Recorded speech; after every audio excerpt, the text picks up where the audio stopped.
მოგესალმებით, ძვირფასო ტელემაყურებლებო, ეთერშია ტელეკომპანია სეზონი, დღის შემაჯამებელი გადაცემით. დღეს ჩვენ ვისაუბრებთ ჩვენი ქვეყნისათვის საჭირობროტო საკითხებზე და გვერდსვერავულით იმ პროცესებს, რაც მიმდინარეობს ჩვენ ქვეყანაში, ჩვენი ქვეყნის ფარგლებს გარეთ და საქართველოზე საუბარს დავიწყებ იმ თემით, რომელიც ბევრ სიმართლე რო გითხრათ, შეიძლება და მათ შორის მეც რაღაცნაირად გულზე მოგხვდა. მე თითოეულ სიტყვას აწონ-დაწონილად საუბრობ და ჩემს სტუმრებსაც ამას მოუწოდებ, იმიტომ რომ კარგად მოგიხსენებათ, რომ ტელევიზია, რომელსაც აქვს საკმაოდ მაღალი ყურებადობა, რეიტინგი, მას უყურებენ ჩვენი ქვეყნის ფარგლებს გარეთ. მე არც პოლიტიკური თანამდებობის პირი ვარ, პარლამენტის წევრი არა ვარ, არც მინისტრი ვარ. შეიძლება აი აქ ნათქვამა სიტყვამ რაღაცნაირად შეიძლება ამან იმოქმედოს ძალიან ცუდად ქვეყანაზეც კი. და ამაში დავწმუნდი მე, როდესაც ძალიან ბევრჯერ მომიწია რუსეთში სტუმრობა და მე იქ შევხვდი სიმართლე რო გითხრათ, იმ ადამიანებს, რა თქმა უნდა, რუსეთში შევხვდებოდი, რა გასაკვირია, მაგრამ შევხვდი იმ ადამიანებს, რომლებიც სიმართლე რო გითხრათ, ჩვენ რაღაც ბევრი რამე დასალაგებელი გვაქვს, შესარიგებლები ვართ. აი მაგალითად ხონდა საუბარი ჩვენს ძმებთან, ოსებთან, ცხინვალიდან, რომლებიც საკმაოდ პოზიტიურად არის განწყობილი ჩვენი გადაცემის მიმართ, საქართველოს მიმართ გვიყურებენ და ჭრილობების მოშუშების რაღაც გარკვეული ეტაპი არის. აფხაზებს შევხვედრი ვარ გარკვეულ კონფერენციებზე, სიმართლე გითხრათ. მათთან ცოტა რთულია სიმართლე რო ვთქვათ საუბარი, იმიტომ რომ ოსებისგან განსხვავებით ცოტა სხვაგვარი პოზიციები აქვთ. და ამიტომ მე ჩემს გამოსვლებში რაღაც ტერმინოლოგიის ხმარებისგან თავ შევიკავებ, იმიტომ რომ როცა გინდა შენ რომ ადამიანს შეურიგდე, როცა შენ გინდა რომ მასთან ხიდები ააგო, აქ ამ შემთხვევაში არის საჭირო ცოტა მეტი დაფიქრება. ეხლა ზოგიერთ სტუმარს რომ ყავდა გადაცემაში რომ უთხარი ეს ეგო ეხლაო კაცო, იქ რო შეხვედრები რო იქნებაო, იქო სხვანაირად ვილაპარაკებთ. ეხლა ეგრე არ არის მეგობრებო რა. ეხლა აქ ილაპარაკო ერთი და იქ ილაპარაკო, როცა აქ გისმენენ შენ და მე ეხლა როცა ადამიანის მიმართ რაღაცები გაქვს ნათქვამი და მე იქ მაგიდაზე დაჯდები შესახვედ რაც დიალოგს გასამართავად, ეგ უკვე სხვანაირად მოქმედებს ეს ყველაფერი. აფხაზეთში აღდგა ავია მიმოსვლა. В Абхазии сегодня встретили особенный борт. Рейс Москва-Сухум, первый более чем за 30 лет. Самолет приземлился в международном аэропорту, который восстанавливают благодаря российским инвестициям. Участвуют и наши специалисты. По традиции лайнер прошел под водяной аркой. На борту 21 пассажир, в их числе куратор строительства аэропорта, кандидат в президенты Абхазии Бадра Гунба. Реализация такого важного, главного инфраструктурного проекта для нашей страны завершается. Уверен в том, что география полетов в Россию будет расширяться. Уже с начала туристического сезона мы ждем регулярные рейсы в города России. სხვათა შორის ბევრმა დააკვირდა ამ ყველაფერს და აღმოაჩინა ის, რომ მაგალითად რაც კოდის ქართული აი კოდი რო ენიჭება აი ამ ავია მიმოსვლას რაღაც საქართველოს კოდი აქვსო მინიჭებულიო მე სიმართლე გა თავს ვერ დავდებ ამაზე იმიტომ რომ აი ესეთი ინფორმაცია გავრცელდა ბილეთზე იყო სუხუმის ნაცვლად სოხუმი ანუ სუხუმს ეძახიან აფხაზები და ჩვენ ეხა დიდი არაფერი არ არის ჩვენთვის დამაიმედებელი, მაგრამ ამას ძალიან მძაფრი რეაქცია მოყვა, როგორც იცით ჩვენში და მე ვიცი ამ ხალხის პოზიცია, რომ როგორც კი რაღაცა ისეთი პროცესები არ მიდის, აი ამათთან ღირს შერიგება, ეს არის ოკუპანტები, კიდევ ერთი ნაბიჯი გადადგმული ანექს, რა თქმა უნდა, ეს არ არის რაღაცნაირად, რო ვთქვათ, ისეთი მოსასმენი, იმიტომ რომ ყველას უნდა რომ თბილისიდან გაფრენდნენ და თბილისი სოხუმის რეისი შედგეს და ცოტა სხვაგვარი ურთიერთობებს ელოდებიან, მაგრამ თქვენ რა გინდათ? ლაპარაკი არ გინდათ ამ რუსებთან. და ურთიერთობა არ გინდა, დიპლომატიური ურთიერთობა არ უნდა ადგესო და აბა ეხლა ვერ გავიგე თავისით არავინ არ მოვა შენთან. გატეხილი სხვანაირად ვერ გამთლიანდება თუ არ დაელაპარაკე. მე ძალიან კარგად მესმის ისიც რომ ამ დალაპარაკებასაც როგორც ჩანს თავისი დრო აქვს. მე ხა ხელისუფლების დამცველი ნამდვილად არა ვარ, ამ საკითხში პირიქით ვაკრიტიკებ ჩვენ ხელისუფლებას ხშირად რომ დროზე დაიწყოს დიალოგი, მაგრამ ყველა არის მოლოდინში, როდის შედგება შეხვედრა დონალდ ტრამპსა და ვლადიმერ პუტინს შორის. ბევრი რამ მაგ შეხვედრის შემდგომ გაირკვევა მეგობრებო, მათ შორის უკვე ჩვენი დამოკიდებულება რუსეთთანაც. იმიტომ რომ ჩვენ ხედავთ რომ ტრამპის პოზიცია ბევრ საკითხებში შეცვლილია. თვითონ იმ ინსტიტუციების მიმართაც, რომლებიც კარგად მოგეხსენებათ, ანგრევდნენ ჩვენ ქვეყანას ეს 30 წელია, ეს ფონდები, USAID, NEDI, IRA, ამერიკის საელჩო თვითონ და თქვენ ხედავთ რა, როგორი სიტუაცია ხა მაგალითად USAID-ს თვითონ შენობას დააძრეს, ისინი ასოებიც კი აღნიშნული USAID-ისა და შეფუთეს ეს შენობა, რომ რაღაცნაირად ისეთი გამაღიზიანებელი იყო ზოგიერთისათვის.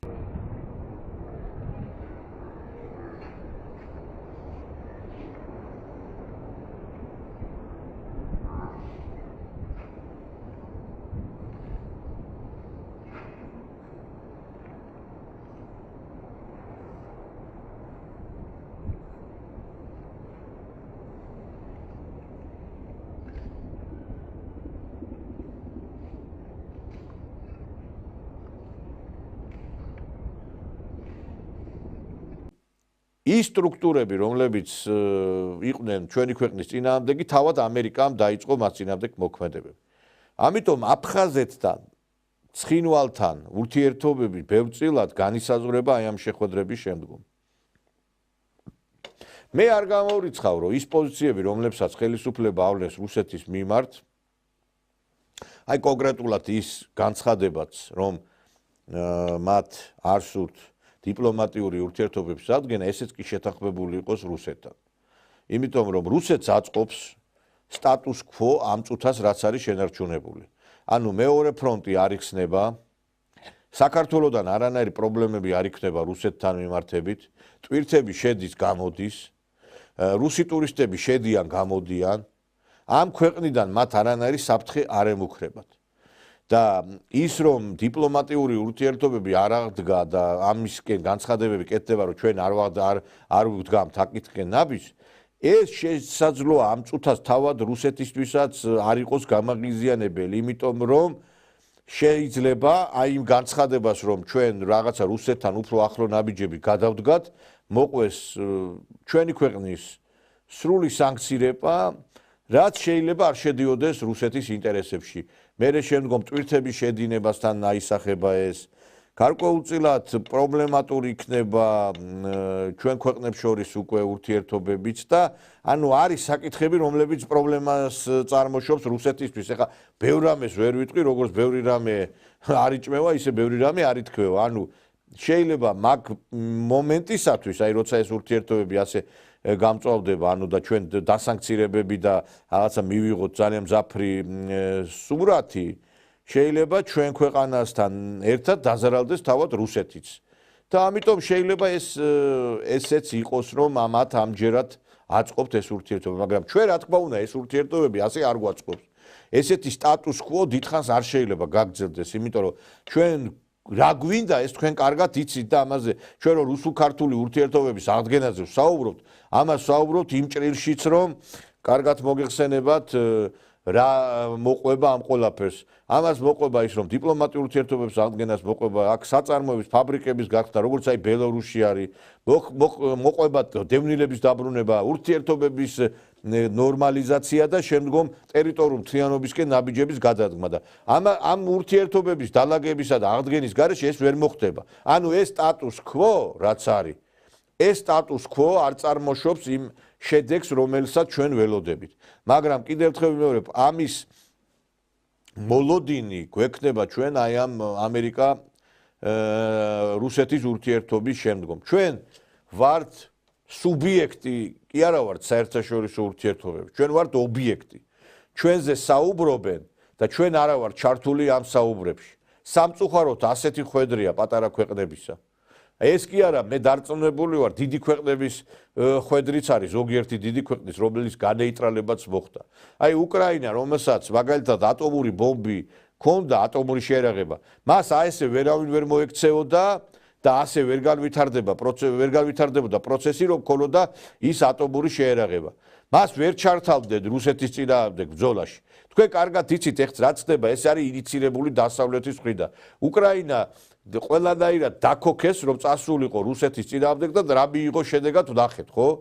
და დღეს ბევრი ლაპარაკობს უკრაინაში იმის შესახებ, რომ აი ის შეთანხმება, რომელიც განხორციელდა, თქვენ კარგად მოგეხსენებათ, ამერიკის პრეზიდენტი იყო ჩართული, ჩინეთის, იქ რუსეთის და სხვაებიც იყვნენ, იაპონიის ლიდერი და რომლის თანახმადაც, ესე იგი, უზრუნველყოფილიყო უკრაინის ტერიტორიული თლიანობა. 176 межконтинентальных баллистических ракет, больше 1000 ядерных зарядов к ним, 44 тяжелых бомбардировщика с ядерными крылатыми ракетами, а еще 2500 единиц тактического вооружения. На момент распада СССР Украина обладала третьим в мире ядерным потенциалом. После подписания Будапештского меморандума 5 декабря 1994 года вышла из взрывоопасного клуба, а вооружение было вывезено или уничтожено. За это США, Великобритания и Россия пообещали защищать целостность Украины. Украина გადააგდეს, მოატყუეს.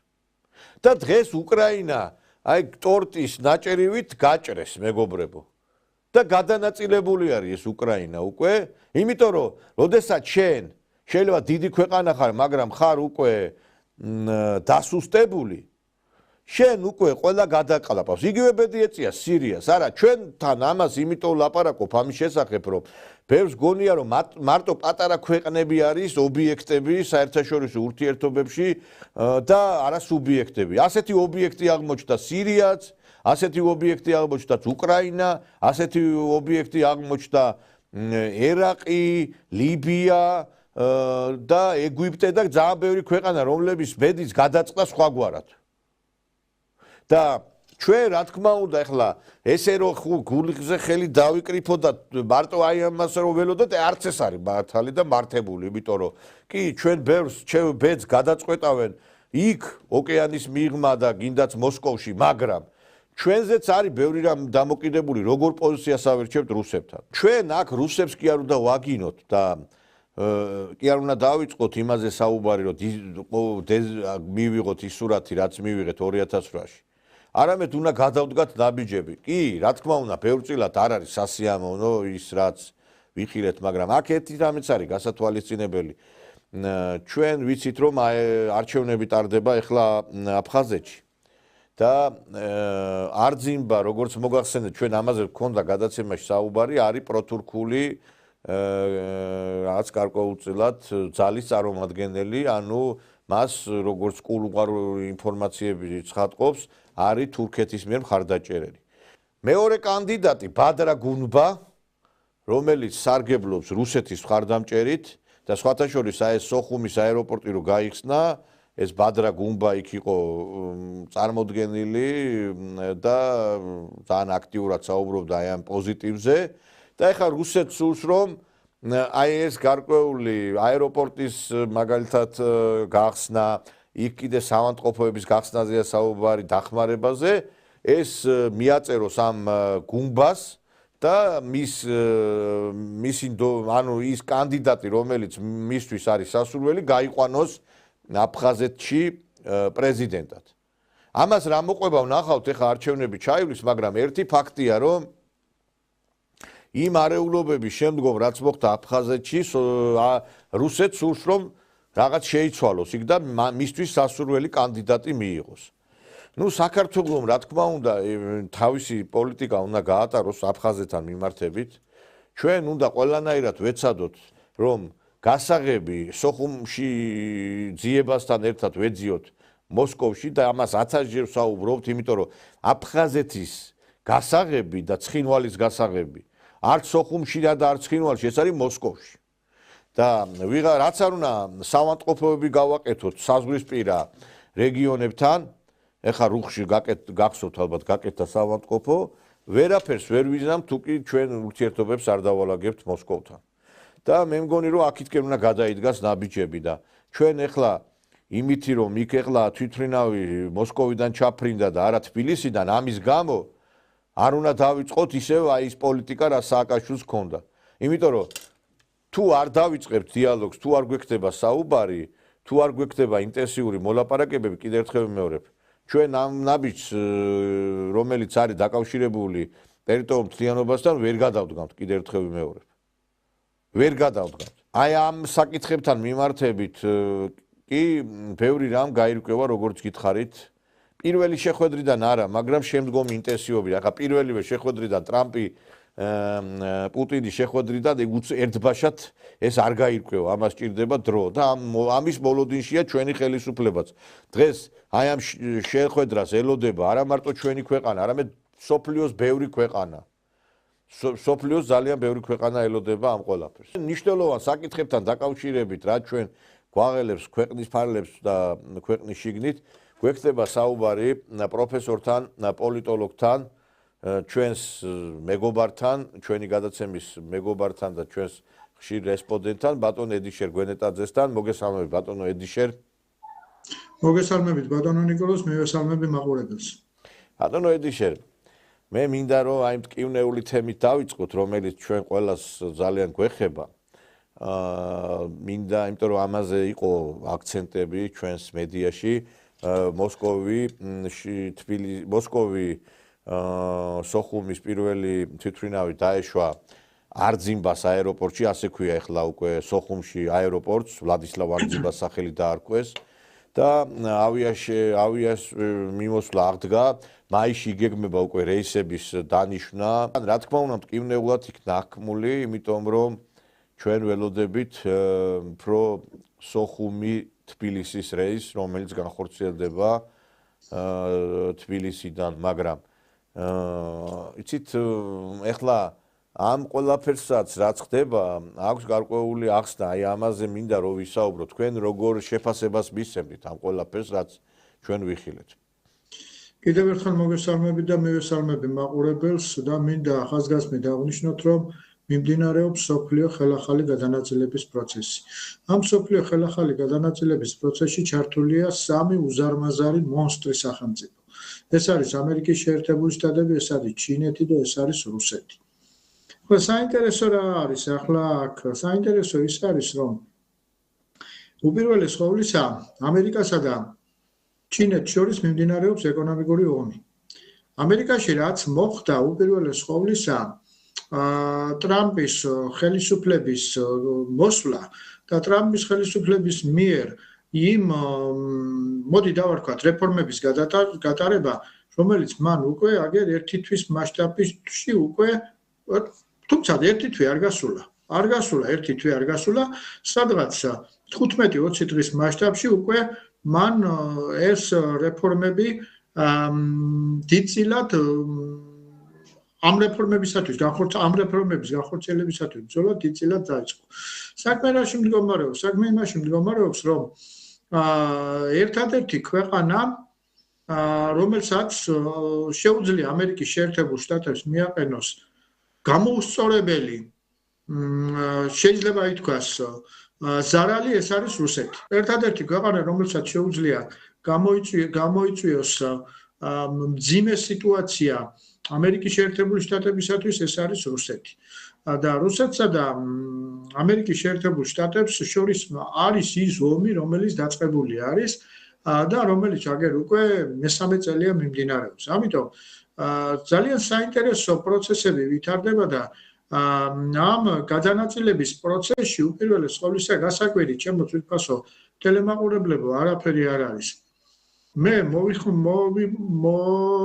მოვიხმობ ამერიკის ყოფილი საგარეო საქმეთა მდივნის მინისტრის, ანუ ამერიკის სახელმწიფო მდივნის ენტონი ბლინკენის სიტყვებს, როდესაც მან თქვა, როდესაც სუფრასთან ზიან და საკვებს მიირთმევენ, შენ თუ სუფრასთან არ ზიხარ, ესე იგი მენიუში ხარ. ეს ჩვენ გვეხება, ჩვენ მთელი ჩვენი ისტორიის მანძილზე ასეთ მენიუში იმყოფებოდით სამწუხაროდ 150 წლის გარდა საუკუნეების გარდა, მაგრამ ჩვენი ჭკვიანური პოლიტიკის მეშვეობით თავის გადარჩენასაც ვახერხებდით და სახელმწიფოებრიობის გადარჩენასაც ვახერხებდით, ჩემო ძვირფასო მეგობრებო. სწორედ იმაში იმყოფება ჩვენი დღევანდელი ხელისუფლებისა და პირდაპირ მინდა გითხრათ ბიძინა ივანიშვილის სკრუპულოზული მიდგომა მსოფლიო პროცესების მიმართ, რომ ის გარკვეული დროის მანძილზე თავს აჩვენებდა როგორც მარიონეტული ძალა აქ სამხრეთ კავკასიის რეგიონში, ვინაიდან სხვა გამოსავალი არაფერი არ იყო. ამით უნდა გადარჩენილიყო ჩვენი სახელმწიფოებრიობა და ჩვენი ქართველი ხალხი. თორე თქვენ წარმოიდგინეთ ახლა ერთი წუთითაც რომ საქართველოს ხელისუფლება არ შეეკრა და არ ჩამოეყალიბებინა ისეთი, როგორიც ჩამოაყალიბა მან, რა მოხდებოდა აქ. აქ იქნებოდა აბსოლუტურად იგივე სიტუაცია და მეტი უარესი, როგორიც იყო არის დღევანდელ დღეს ჩვენ ხდება უკრაინაში. და მეტიც მინდა ჩემო ძვირფასო მეგობრებო გითხრათ, აქ მოსახლეობა ახლა გაჟლეტილი იქნებოდა, ვინც კი გადარჩენილი იქნებოდა ცოცხლად ის ეულად გაბნეული იქნებოდა მთელ მსოფლიოში და საქართველოს როგორც საქართველოს ქვეყანა და ქართველი მოსახლეობა არ იარსებებდა. მე ავლაპარაკობ რაიმე ისეთს, რომელიც რაღაცნაირად ყურით მოთრეულია. არა ბატონებო, ეს ასე იყო და რატო ვლაპარაკობ ახლა ამას? იმიტომ რომ რუსეთი ფაქტობრივად რუსეთისათვის სასიცოცხლოდ მნიშვნელოვანია გავლენა კონდეს სამხრეთ კავკასიის რეგიონზე. ის ასე ადვილად ამ პროცესებს არ დათმობს და შემთხვევით არ მინდა გითხრათ ისიც რომ როდესაც ტრამპი მოვიდა და საინაუგურაციო სიტყვა მან წარმოთქვა, ბევრს გაუკვირდა, როდესაც ბრძანა ასეთი რა იქო გადაარქვა სახელი მექსიკის იმას ყურეს და უწოდა ამერიკის ყურე, ჩემო ბატონო, შემდეგ პანამის არქიო, ეს ამერიკის უნდა იყოსო, შემდეგ ვიცით რაც თქვა კანადის მიმართ, რაც თქვა მექსიკის მიმართ და რაც თქვა ამავე დროს გრენლანდიის მიმართ. პოლიტიკაში ასეთი რამ და კიდევაც დაიწყო ამის მოქმედებები. ნახეთ პანამის არხთან. პანამაში ჩავიდა რუბიო და მიღწეული იქნა შეთანხმება იმის შესახებ, რომ ამერიკის გემები უფასოდ გაივლიან, ხო? ფას არ გადაიხდიან პანამის არხში ისე გაივლიან. ამავე დროს მიღწეული იქნა კიდევ შეთანხმება, რომ ჩინელების პორტები აღარ იქნება პანამის არხზე. ერთი სიტყვით რაზე მინდა ყურადღება გამომახვილო, რომ ფაქტობრივად დიდ მოთამაშეებს შორის მიმდინარეობს სოფლიოს ხელახალი გადანაწილების პროცესი და რუსეთიც ამისათვის ფაქტობრივად აკეთებს იმას, რაც მის ინტერესებში შედის. ჩვენ არ უნდა გადაგვიდაწილოთ, აქ არის ყველაზე მთავარი და მე ზუსტად მაგეთ მივდივარ, მაგ მივარ. ანუ გადანაწილებას რას გულისხმობ ახლა მე ანუ ჩვენი ტერიტორიული მთლიანობის ხელყოფის ხარჯზე არ უნდა მოხდეს მეთქი. აბსოლუტურად კი ბატონო. შეიძლება ჩვენ ახლა ამერიკის ბოდიში და ამერიკის გავლენის სფეროში ყოფნას ისევ რუსეთის გავლენის სფეროში ყოფნა ჯობია, იმიტომ რომ ეს დამტკის და ახლა ბატონო ნიკოლოს, საქმე რაში მდგომარეობს? ახლა მოგეხსენებათ რუსეთსა და უკრაინას შორის ომი დამთავრდება. ევროკავშირისაგან და ამავე დროს შუა აზიისა და ჩინეთის ურთიერთობა დასავლეთთან მხოლოდ უნდა გავიდეს იმ გზაზე, რომელ გზასაც ქვია ეგრეთ წოდებული ერთი გზა, ერთი სარტყელი რო არის ჩემო ძვირფასო მეგობრებო და რომელიც გადის საქართველოზე. ამიტომ ეს საკითხი ასე ადვილად თვითმფრინავი დაფრინდება თუ აფრინდება და ასე შემდეგ ეს ასე საკითხი ასე ადვილად გადაწყვეტათი არ არის. რუსეთს ფაქტობრივად ძალიან მძიმე მდგომარეობა აქვს ჩინეთთან. რატომ ვიცი? ციმბირი ფაქტობრივად რუსეთს მოაკვნიდა ჩინეთმა. ამიტომ რუსეთს ჩინეთის გარეშე საერთაშორისო ურთიერთობებში გავლენა ვერცერთ შემთხვევისათვის ვერ ექნება. ამიტომ არის ის გენიალური გადაწყვეტადი, რომელსაც ქვია ანაკლის სპორტის მშენებლობა. ეს ანაკლის სპორტის მშენებლობა ბევრ საკითხებს დაარეგულირებს და უკვე არეგულირებს. ამიტომ ლაპარაკობ რას? აი ძალიან შორს მიმავალი გზებია აქ. შორს მიმავალი გზები. ძლიერ სახელმწიფოთა შორის დაპირისპირება ჩვენ აუცილებლად ჩვენი სასიცოცხლო ინტერესებისათვის უნდა გამოვიყენოთ. და ამ სასიცოცხლო ინტერესებიდან გამომდინარე ჩვენ ჩემო ძვირფასო მეგობრებო შედეგები გვაქვს. ამიტომ რატო ლაპარაკობ ახლა ამას? ამიტომ მე რაღაცა ძალიან დიდ მოვლენად ეს არ მიმაჩნია და სოხუმში არ მიმაჩნია ძალიან დიდ მოვლენად, მე უფრო მეტად მოველი და ეს ასეც იქნება სოხუმი თბილისი თქვენ ძალიან კარგად ბრძანეთ და იქვე რომ მიაყოლეთ რიტორიკულად ეს სოხუმი თბილისი ველი და ეს ასე იქნება. ისტორიული პროცესის განვითარება ასე მიდის და გეოპოლიტიკაში ვინც მეტნაკლებად ჩახედულია და მეტნაკლებად ხედავს ამ პროცესებს, უნდა იცოდეს ერთი მეტად მნიშვნელოვანი რამ. ამერიკის შეერთებულ შტატებსა და რუსეთს შორის დაპირისპირება, ძალადობრივი და საომარი დაპირისპირება გამორიცხულია. რატო ვლაპარაკობ გამორიცხულია? იმიტომ ვლაპარაკობ გამორიცხულია, რომ რუსეთს ამერიკის შეერთებულ შტატებთან შედარებით იმ ბირთვული იარაღის უზარმაზარი რაოდენობა გააჩნია და ამავე დროს შეუძლია ნებისმიერ დროსა და ნებისმიერ მომენტში მიწვდეს ამერიკის სახელმწიფოს ნებისმიერ წერტილს. ამიტომ მათ შორის ეს დაპირისპირება ჩვენ უნდა გამოვიყენოთ ჩვენი საკუთარი ინტერესებისათვის, რომელსაც კიდევაც ვაკეთებთ და კიდევაც ვაკეთებთ საიდან ვლაპარაკობ ამას. ამას ჩემო ძვირფასო მეგობრებო შედეგებიდან გამომდინარე ვლაპარაკობ. მე არავითარი გუნდრუკის კვლევით არ ვლაპარაკობ ხელისუფლების მიმართ, ვინაიდან ხელისუფლებამ ეს დაამტკიცა 2022 წლის 24 თებერვლიდან დღემდე, რომ თუ კი რაიმე შედეგი მისაღები იყო ამ ორ უზარმაზარი სახელმწიფოს შორის დაპირისპირებებისაგან, ჩვენ ეს მივიღეთ. და ამავე დროს ნახეთ როგორი სიტუაცია ამ დაპირისპირებაში ახლა, რომელიც მიმდინარეობს უკრაინასა და რუსეთს შორის და ფაქტობრივად რუსეთსა და დასავლეთს შორის ვინ გამოდის გამარჯვებული ფაქტობრივად ნახოთ. აი როგორი საოცარია პოლიტიკა და განსაკუთრებით გეოპოლიტიკა. ამ ომში ყველაზე მეტად გამარჯვებული გამოდის ამერიკის შეერთებული შტატები და ყველაზე მეტი გამარჯვებული გამოდის ჩინეთი და ყველაზე მეტი გამარჯვებული ამერიკის შეერთებული შტატები. რატომ ახლა? იმიტომ რომ ნახეთ ევროპა გამოჩნდა როგორც ამერიკის შეერთებული შტატების აბსოლუტური სატელიტი. გასაგები, აქ ბატონო ედიშერ, ეხლა ჩვენ მეც მინდა რომ ჩავერთო თქვენ ძალიან საინტერესოდ საუბრობდით, მაგრამ ერთი რამეა, ეხლა არ შეიძლება ეს ფაქტი გამოყენებული იქნას იმისათვის, რომ ჩვენ დავიწყოთ ის რიტორიკა, რომელიც იყო სააკაშვილის ხელისუფლების პერიოდში. აი აეროპორტის გახსნასთან დაკავშირებით საუბრობ, რომ დავიწყოთ ეხლა ისევ რუსების გინება და დავიწყოთ ის რომ არავინ ლაპარაკობ ჩემო ბატონო, რაზეა ლაპარაკი? ხო და არა, ესენი ნაციონალები ამას იმაშვებიან. ნაციონალებმა მეტის თქვეს, იცით დღეს რა თქვეს?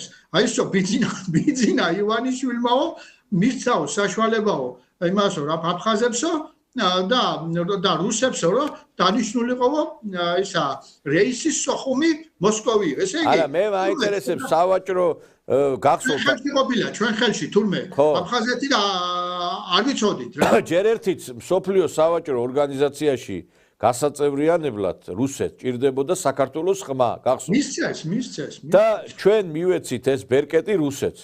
და რა მივიღეთ სამაგიეროდ? მივიღეთ რამე ტყუილ უბრალოდ მივეცით.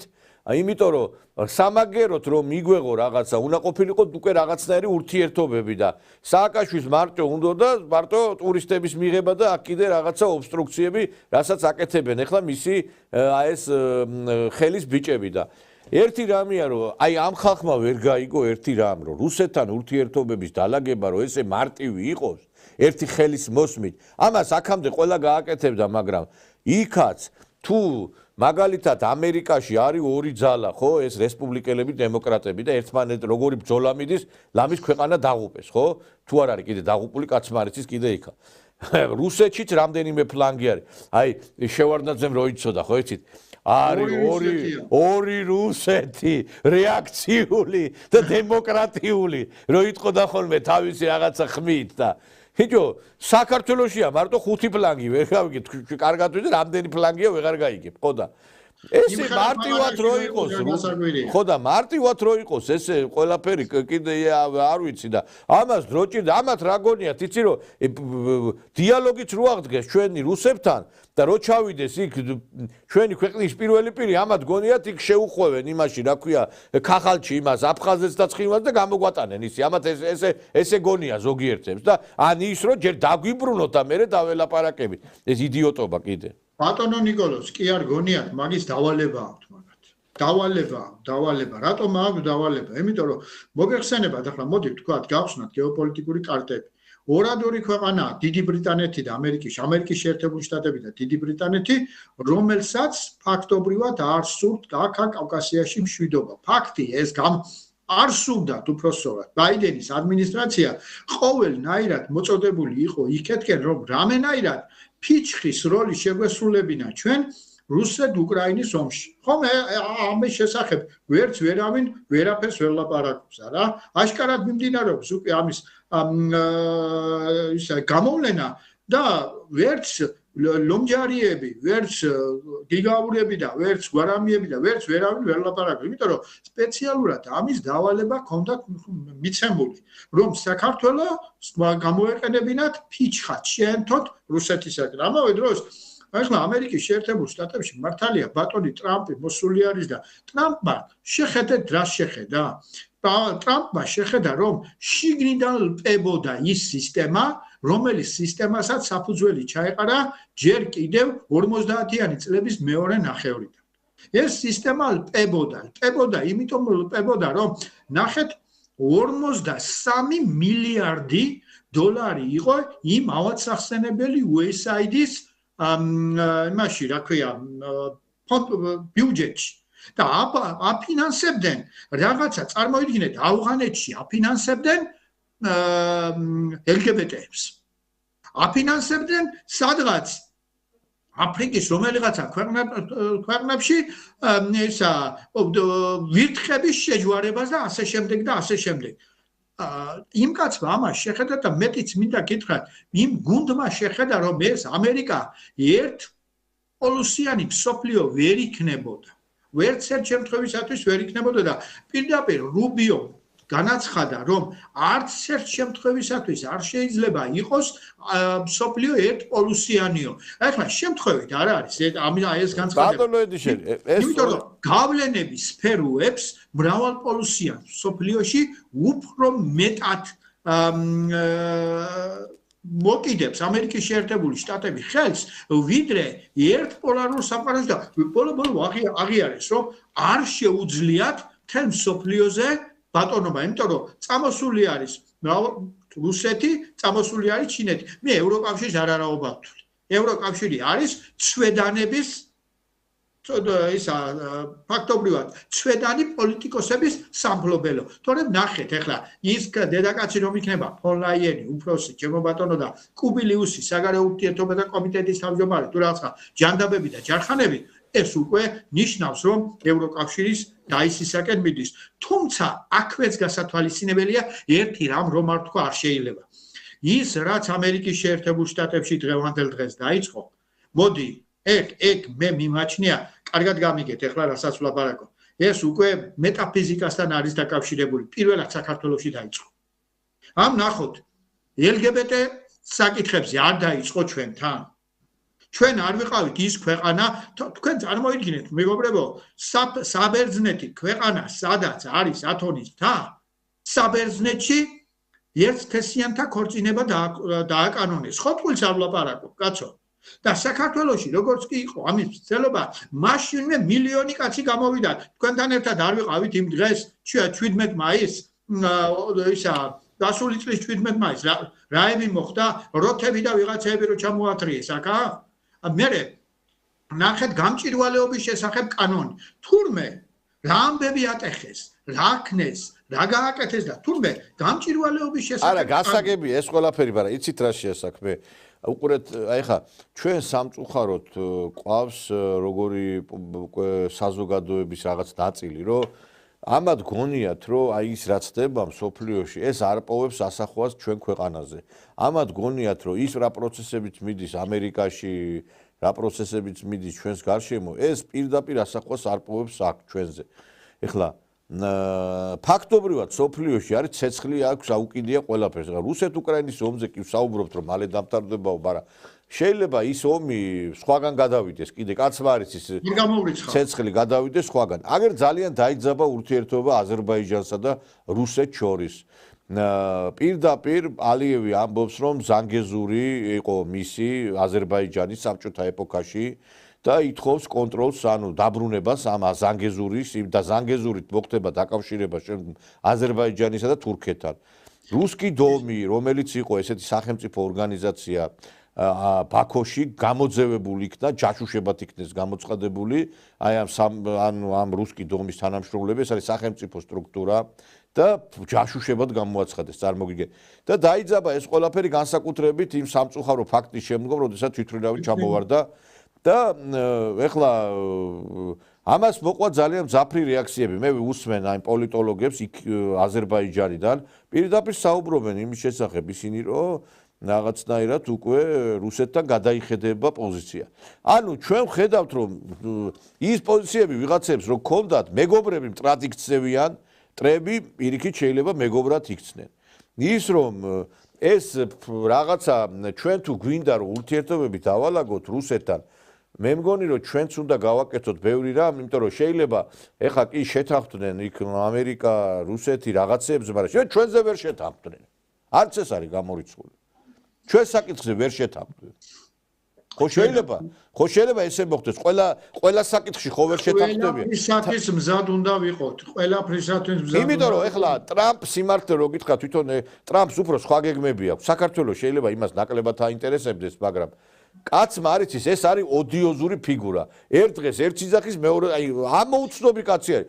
ეხლა ერთ დღეს შეიძლება ერთი თქოს, მეორე ეხლა მას კი რაღაცა კიდე საერთოდ გაჭრილია, საერთოდ სხვა იმაზე არის ფლანგზე.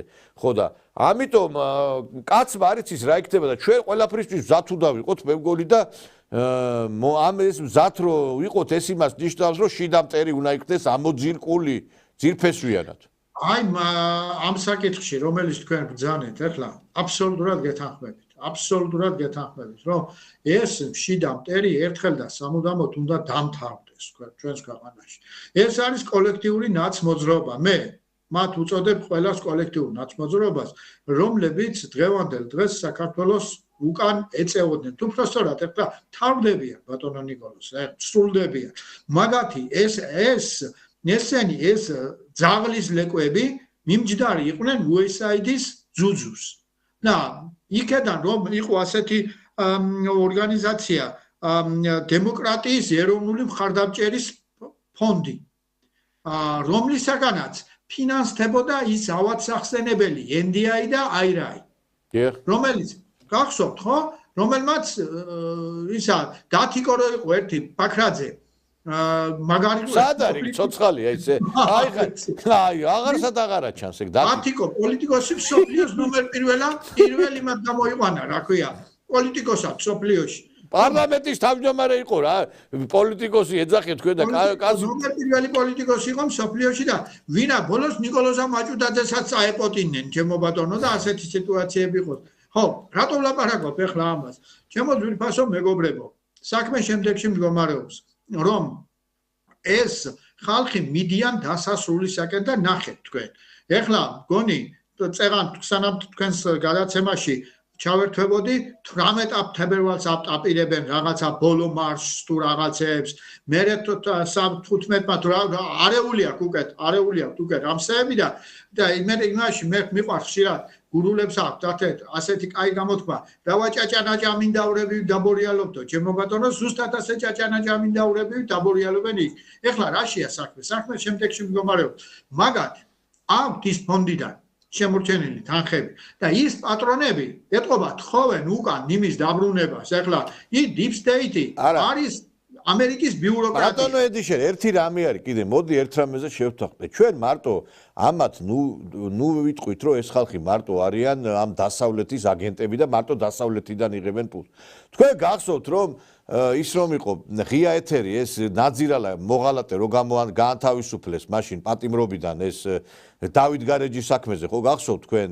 როგორ არ მახსოვს, კაცო?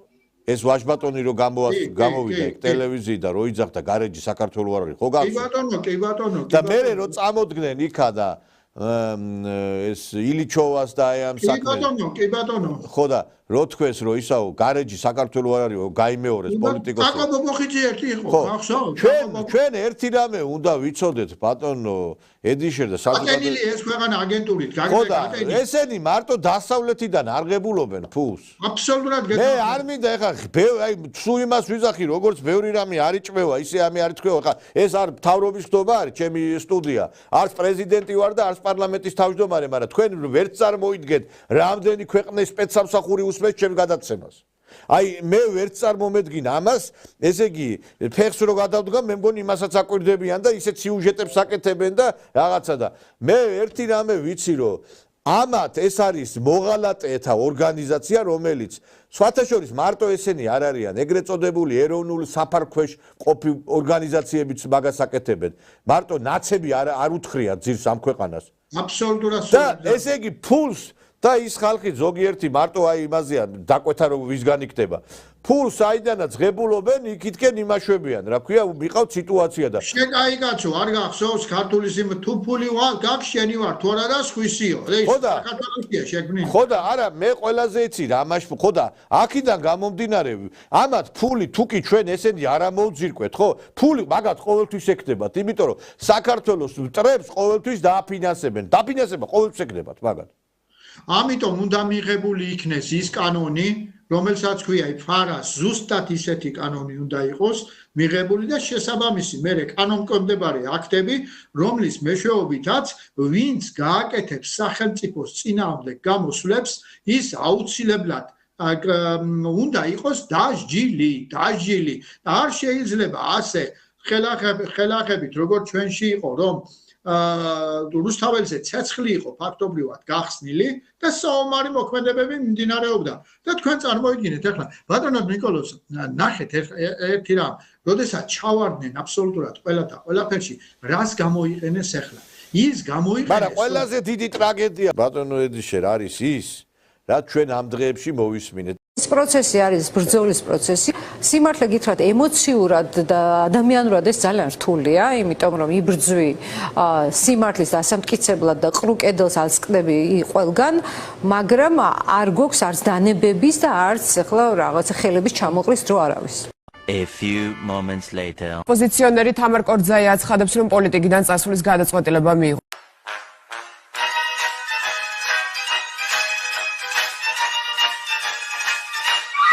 აი ასეთი დიდი ტრაგედიაც მოხდა ქართულ პოლიტიკაში. მარგარეტ ტეჩერის დონის პოლიტიკოსი წავიდა ქართული პოლიტიკიდან. თამარ კორძაია, რომელიც იძახდა, რომ მე ჩვენ უნდა შევასკდეთ ამ საშინელ ძალასო და მე არ ვიცი ეხლა აი რა დანაკლისი აქვს ამ ქართულ პოლიტიკას თუ ატყობთ თქვენ ამ კორძაიას წასვლის შემდეგ და რამდენი კორძაია იქნება კიდე ძალიან მალე ვნახავთ კიდე. კორძაიების ნაირები რო არიან პოლიტიკაში, იმიტომ ვართ აბსერტ სიტუაციაში. ქართველ კაცს აქვს ნათქვამი, უძაღლო ქვეყანაში კატებს აყრეფებდენო. კატის ტოლიც რომ არ არის ეს დედაკაცი და აი ახლა მე ვლაპარაკობ კოლექტიური კორძაიები. ეს კოლექტიური კორძაიები საფინანსებდნენ ზუსტად ის ძალები რომელსაც ქვიოდა USAID-ები და გარე პატრონები. იმიტომ ვლაპარაკობ ბატონო ნიკოლოზ, რომ უმძიმეს სიტუაციაში ჩავარდა ის ქვეყანა, რომელსაც ქვია ამერიკის შეერთებული შტატები, რომელიც გვარამიების, მელიების და კორძაიების იმედია. ახლა თქვენ ნახავთ, როდესაც გემი იღუპება, ვირთხები გარბიან.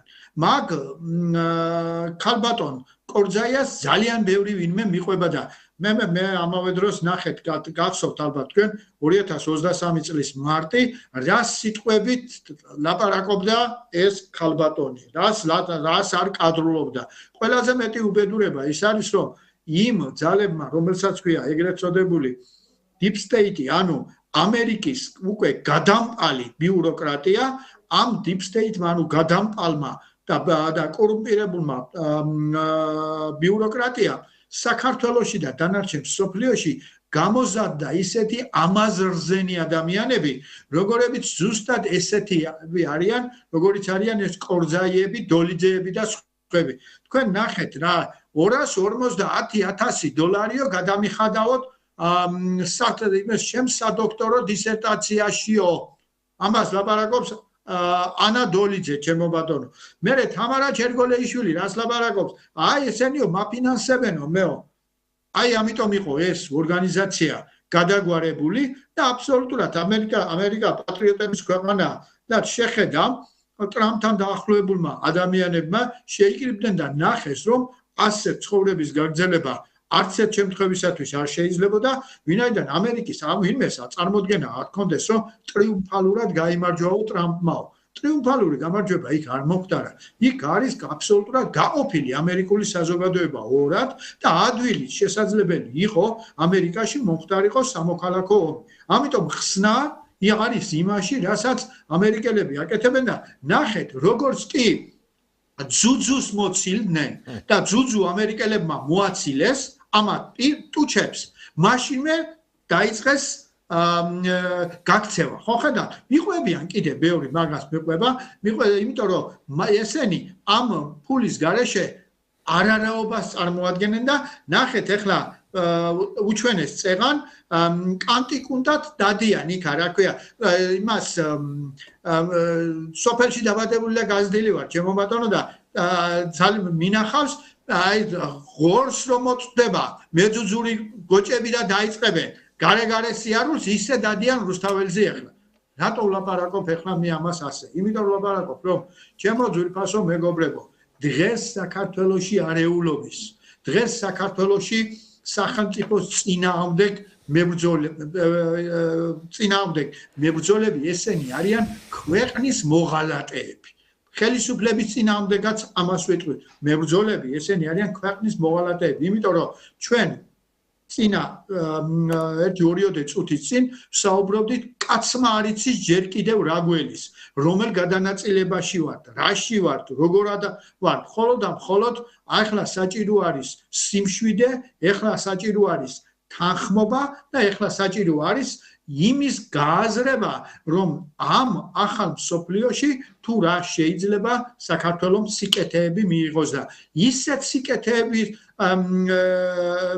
მიღება შეუძლია საქართველოს ჩემო ძვირფასო მეგობრებო, რომ თვითონ ჩვენთანაც კიდევაც შეიძლება გერა კიდევაც გაგვიკვირდება. ოღონდ ამისათვის საჭირო არის გონება, დიპლომატია და ერთობლივი მოქმედება. ხმებით ბატონო ედიშერ, დეთანხმებით ძალიან საინტერესო იყო როგორც ყოველთვის თქვენთან საუბარი და იმედი გვაქვს რომ მართლაც ჩვენ ქვეყნის ირგვლივ მოვლენები ისე გამვითარდება როგორც თითოეულ ჩვენთანაც და ქართულ ხალხს სურს. დაგემშვიდობებით. მერთმა გისმინოთ და დიდი მადლობა მოწვევისათვის. გაიხარით ბატონო ედიშერ. და ერთი რამე უნდა ითქვას რომ ჩვენი ქვეყანა მართლაც ბევრ სირთულეს გაუკლავდა ბოლო პერიოდში, ბეწვის ხიდზე გავიარეთ და აი რა საიზრუებდნენ ჩვენს ქვეყანას და რა პრობლემების ქვეშ იყო ამაზე პრინციპში დიდი ხანია ვსაუბრობთ და ეს ყველაფერი ფაქტებიცაც არის გაჯერებული. ასეთი იყო უკრაინა 2022 წლის 24 თებერვლამდე, ვიდრე ცაზე რუსული რაკეტები გამოჩნდებოდნენ.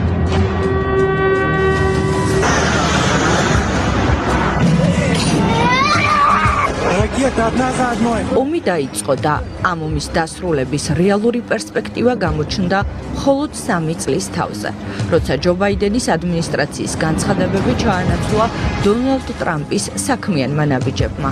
ის რომ პრეზიდენტი ყოფილიყო, რუსეთ-უკრაინის ომი არ დაიწყებოდა.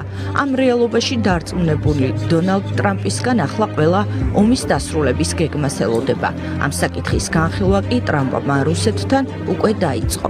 ჩვენ ვისაუბრეთ და ვფიქრობ, გავაკეთებთ იმას, რაც მნიშვნელოვანი იქნება. ჩვენ ამ ომის დასრულება გვინდა. მე რომ პრეზიდენტი ყოფილიყავი, ეს ომი არ დაიწყებოდა. ბაიდენის პრეზიდენტობის პერიოდში დაწყებული ომის შეჩერებამდე ამერიკის შეერთებულმა შტატებმა უკრაინელი ლტოლვილებისთვის განკუთვნილი პროგრამა გავერთიანდეთ უკრაინისთვის შეაჩერა. უკრაინელი ლტოლვილები ვეღარ შეიტანენ განცხადებას მხარდაჭერასა და დაფინანსებაზე. სამხედრო დახმარების სანაცვლოდ კი ტრამპი უკრაინისგან ითხოვს იშვიათ მინერალებზე, ლითიუმსა და ტიტანზე წვდომა შტატებს ჰქონდეს. ჩვენ უკრაინასთან შეთანხმების დადება გვინდა, რომელშიც ისინი იშვიათი მინერალებით იმის გარანტირებას უზრუნველყოფენ, რასაც მათ ვაძლევთ. ჩვენ უკრაინას ვეუბნებით, რომ მათ ძვირფასი იშვიათი მინერალები აქვთ ქსურს, რომ რასაც ვაძლევთ გირაოს თვალსაზრისით დაცული იყოს.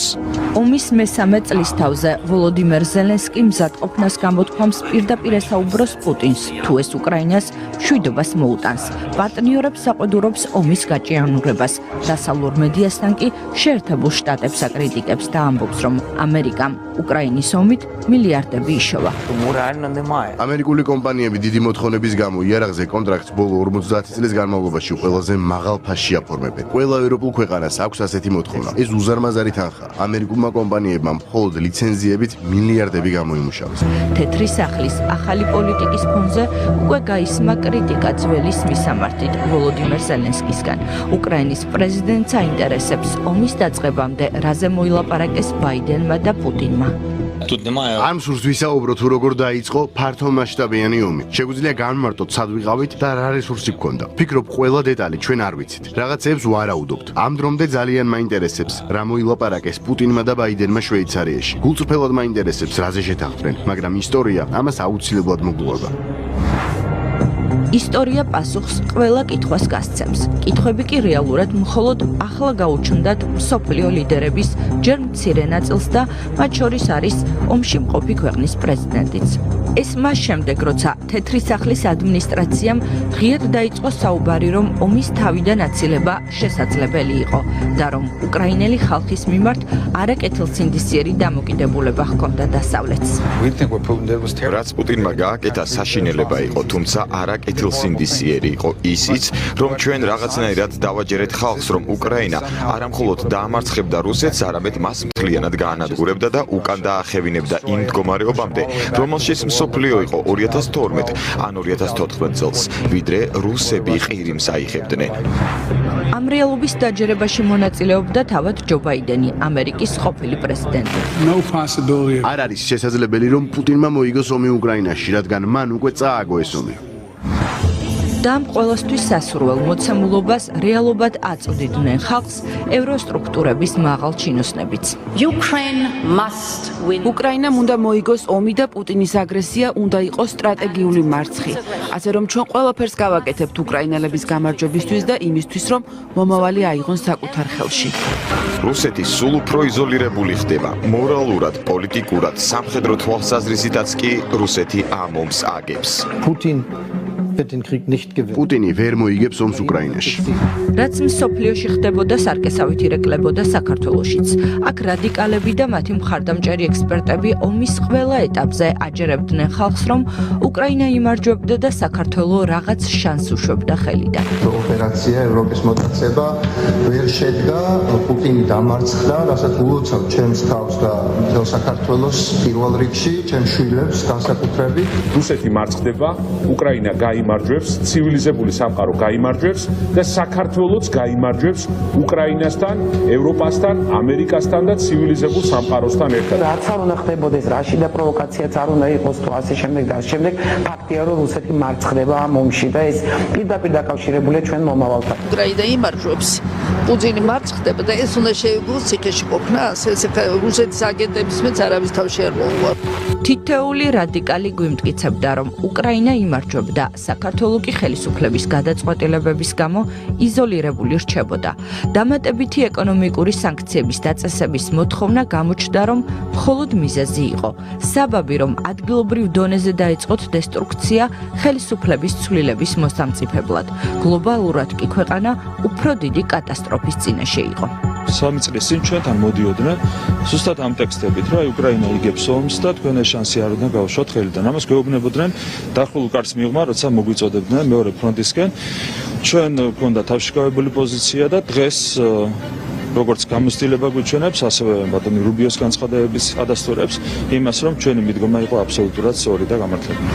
ტრამპის გავლენა ჯერ ევროკავშირს მიწვდა და უფრო მკაფიოდ იგრძნობა რუსეთ-უკრაინის ომზე. ვიდრე კონკრეტულ გადაწყვეტილებებს პოლიტიკის ცვლილება მოჰყვება, საქართველოს ჯერ ისევ უწევს ძველ რეალობაში ყოფნა.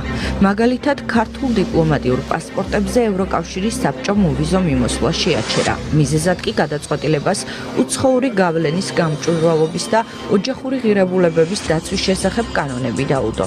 უნგრეთი ამ გადაწყვეტილებას არ იზიარებს ისევე როგორც ევროკავშირის ბიუროკრატების პოლიტიკას.